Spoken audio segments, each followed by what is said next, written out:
Hello ChatGPT user, do you know ChatGPT is using your personal chat history for training ChatGPT AI model?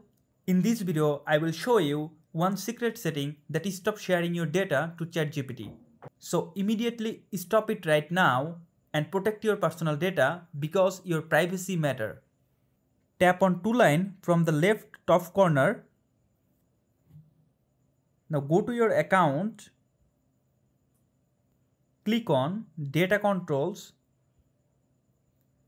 Now see Improve the model for everyone. If you turn on this setting, it means you allow your content to be used to train ChatGPT model, which make ChatGPT better for you and everyone who uses it. ChatGPT claim that they take steps to protect your data, but if you consider your privacy issue, you can disable your content sharing to ChatGPT. And viewer, if this video is useful for you, please subscribe our channel and like this video. Thank you.